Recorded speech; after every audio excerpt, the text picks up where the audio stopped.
La lluvia golpeaba suavemente contra las ventanas de la Universidad Complutense de Madrid, creando un ritmo melancólico que acompañaba el trabajo nocturno del profesor Diego Herrera. Era una noche de octubre de 2023 y las hojas doradas del otoño madrileño se arremolinaban en los patios empedrados de la histórica institución. Diego, especialista en historia social del siglo XIX, había dedicado los últimos 15 años de su vida a desentrañar los secretos ocultos en fotografías antiguas, documentos olvidados y testimonios familiares que las generaciones posteriores habían guardado celosamente. Esa noche particular, Diego estaba catalogando una nueva donación que había llegado a la universidad, una colección de fotografías y documentos pertenecientes a la familia Mendoza, una antigua estirpe castellana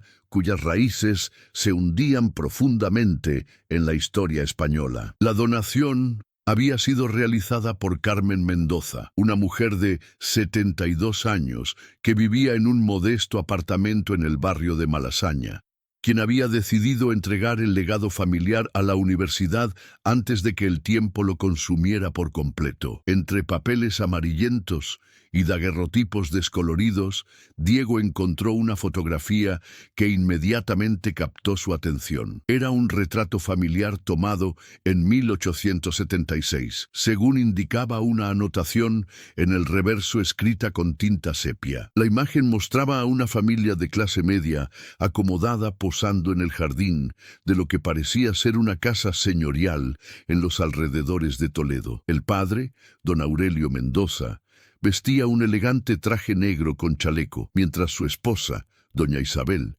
lucía un vestido de seda oscura con encajes delicados. Sus 3 hijos, 2 niñas y un varón, se mantenían rígidos ante la cámara, siguiendo la costumbre fotográfica de la época donde los sujetos debían permanecer inmóviles durante largos segundos para lograr una imagen nítida. Si tienes curiosidad por descubrir historias macabras y misterios ocultos en fotografías antiguas, no olvides suscribirte a nuestro canal y activar la campanita de notificaciones. Cada semana te traemos relatos inquietantes basados en hechos reales que te mantendrán despierto por las noches. Diego examinó la fotografía con una lupa, admirando la técnica del fotógrafo y los detalles del vestuario que revelaban el estatus social de la familia. Sin embargo, fue al observar el fondo de la imagen cuando algo le provocó un escalofrío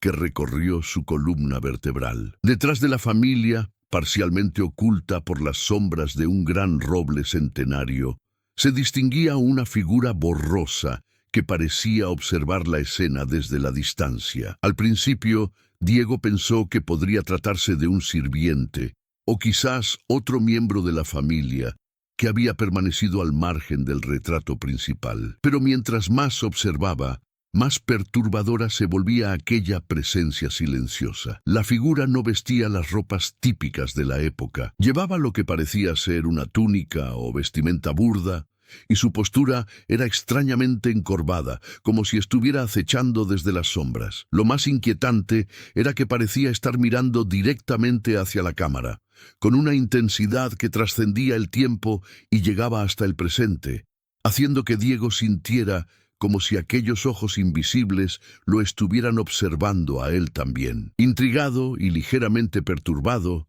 Diego decidió investigar más a fondo la historia de la familia Mendoza. Consultó los archivos municipales de Toledo, revisó los registros parroquiales y buscó cualquier documento que pudiera arrojar luz sobre las circunstancias en las que fue tomada aquella fotografía. Lo que descubrió en los días siguientes lo sumergió en una investigación que cambiaría por completo su percepción sobre aquella imagen aparentemente inocente. Los registros municipales revelaron que la casa donde fue tomada la fotografía había sido construida en 1820 sobre los terrenos de un antiguo monasterio franciscano que había sido abandonado durante la desamortización de Mendizábal en 1836. El monasterio había albergado a una comunidad de frailes durante más de 300 años, hasta que las reformas liberales del siglo XIX forzaron su clausura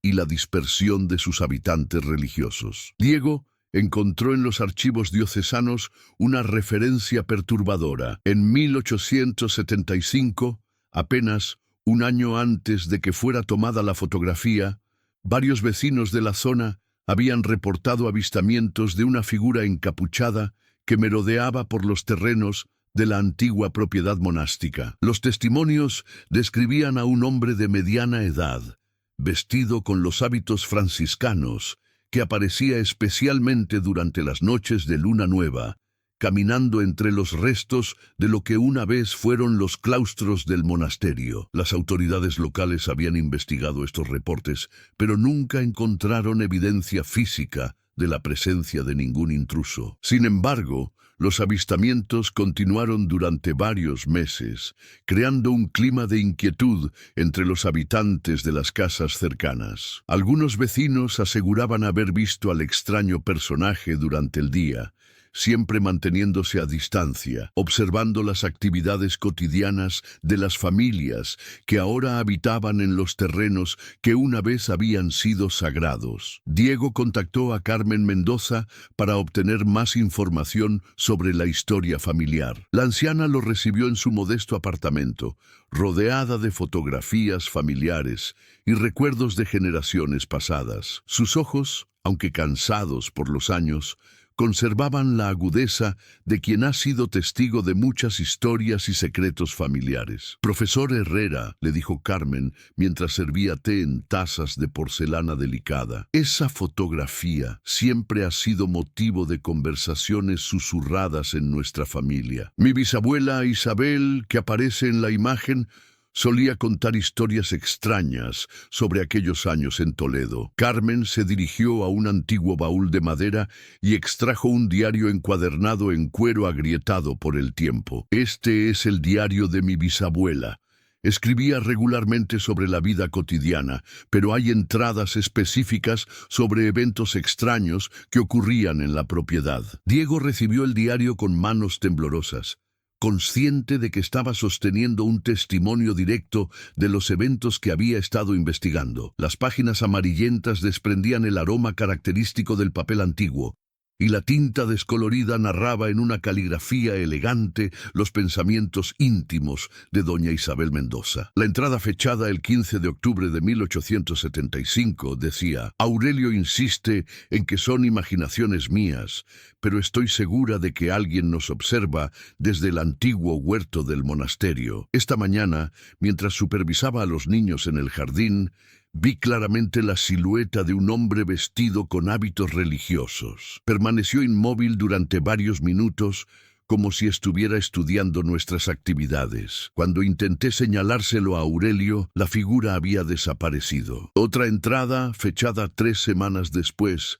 relataba: «Los niños han comenzado a tener pesadillas. Pequeña Carmen despertó anoche gritando que el fraile triste estaba parado junto a su ventana. He decidido no comentar mis propios avistamientos para no alarmarlos más, pero cada día estoy más convencida de que no estamos solos en esta propiedad». La entrada más perturbadora estaba fechada apenas 2 días antes de que fuera tomada la fotografía familiar. «Mañana vendrá el fotógrafo de Madrid para hacer el retrato familiar que Aurelio ha estado planeando. Espero que nuestra presencia no deseada se mantenga alejada durante la sesión.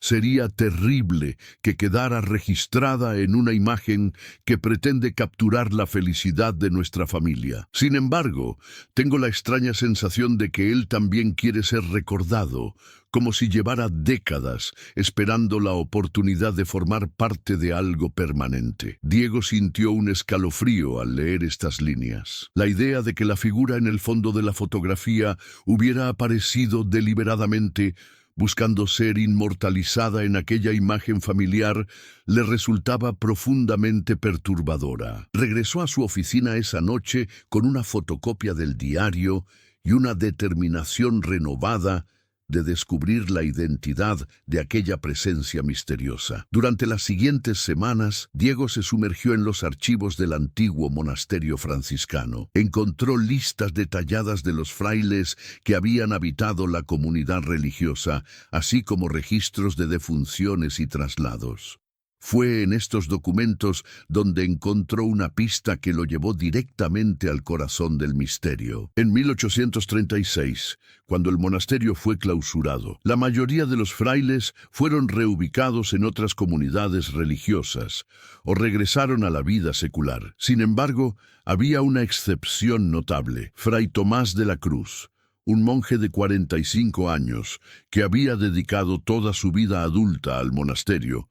Se había negado rotundamente a abandonar la propiedad. Los documentos oficiales indicaban que Fray Tomás había desarrollado una obsesión enfermiza con el monasterio y se consideraba a sí mismo como el guardián eterno de aquellos terrenos sagrados. Cuando las autoridades civiles intentaron desalojarlo por la fuerza, el fraile había desaparecido misteriosamente en los extensos terrenos de la propiedad. Búsquedas exhaustivas no lograron encontrarlo, y eventualmente se asumió que había muerto en algún lugar remoto de los bosques circundantes. Sin embargo, Diego encontró reportes esporádicos a lo largo de las décadas siguientes que sugerían que Fray Tomás nunca había abandonado realmente la zona.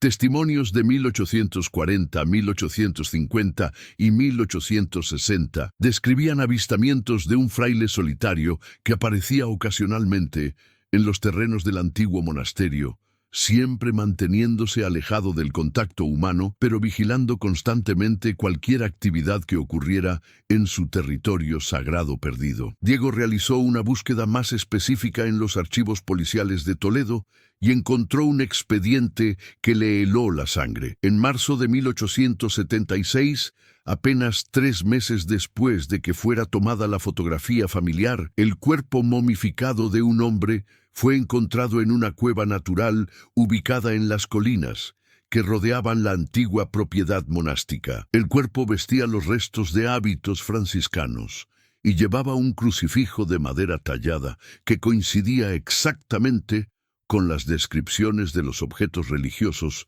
que pertenecían a Fray Tomás de la Cruz. El informe forense, escrito con la terminología médica limitada de la época, estimaba que el hombre había muerto varios meses antes del descubrimiento del cuerpo, posiblemente durante el invierno de 1875-1876. Esto significaba que Fray Tomás había estado muerto durante todo el período en que doña Isabel reportaba avistamientos en su diario, incluyendo el momento en que fue tomada la fotografía familiar. Diego se encontró frente a una contradicción que desafiaba cualquier explicación racional. Los testimonios de la familia Mendoza y otros vecinos describían claramente los avistamientos de una figura viva y activa durante 1875 y principios de 1876. Sin embargo, la evidencia forense indicaba que Fray Tomás había muerto durante el invierno de 1875,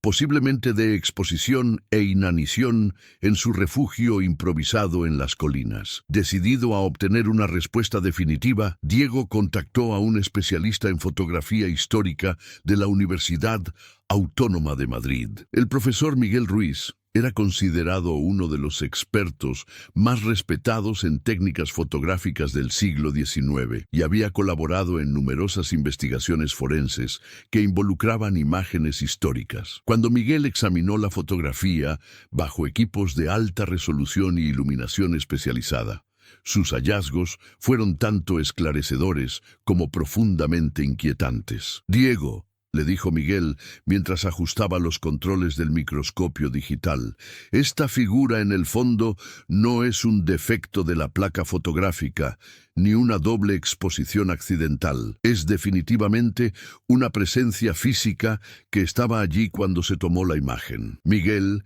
señaló detalles específicos que confirmaban la autenticidad de la figura. «Observa cómo las sombras caen de manera consistente con el resto de la composición. La perspectiva y la proporción son correctas para alguien que está parado a esa distancia específica del grupo familiar. Incluso puedes ver cómo su presencia afecta ligeramente la vegetación circundante. Las hojas y ramas se mueven de manera que sugiere que algo físico estaba interactuando con el entorno. Pero lo más perturbador era el rostro parcialmente visible de la figura. Bajo magnificación extrema, Miguel pudo distinguir rasgos faciales que mostraban signos evidentes de deterioro físico avanzado. La piel parece tener una textura anormal, explicó Miguel con voz temblorosa. Y los ojos, Diego, hay algo profundamente antinatural en esos ojos. Parecen estar mirando directamente hacia la cámara con una intensidad que va más allá de lo que cualquier persona viva podría transmitir. Diego regresó a Toledo una vez más, esta vez acompañado por Miguel y equipado con instrumentos de medición y cámaras digitales de alta resolución. Quería documentar la ubicación exacta donde había sido tomada la fotografía original y buscar cualquier evidencia física que pudiera explicar el misterio. La casa de la familia Mendoza aún existía, aunque había pasado por varios propietarios a lo largo de los años y mostraba signos evidentes del paso del tiempo. El jardín donde fue tomada la fotografía había sido parcialmente modificado, pero el gran roble centenario que aparecía en el fondo de la imagen seguía en pie, ahora aún más majestuoso y añoso. Diego y Miguel pasaron horas midiendo distancias, ángulos y posiciones,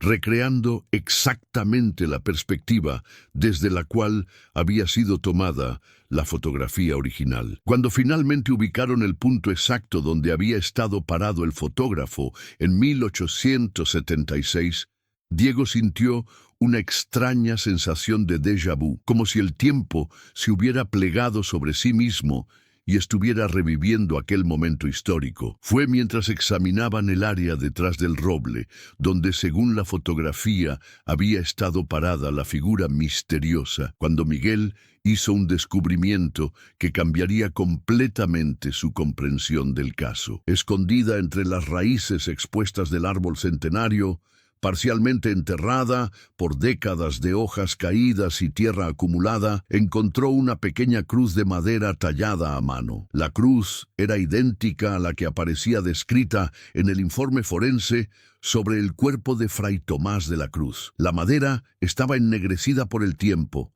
y la exposición a los elementos, pero las inscripciones talladas en latín seguían siendo legibles. Custos a eterna, guardián eterno. Diego tomó la cruz con manos temblorosas, sintiendo el peso de los años y los secretos que contenía aquel pequeño objeto religioso. En ese momento, una brisa fría recorrió el jardín, haciendo susurrar las hojas del viejo roble, de manera que sonaba extrañamente como voces lejanas rezando en latín.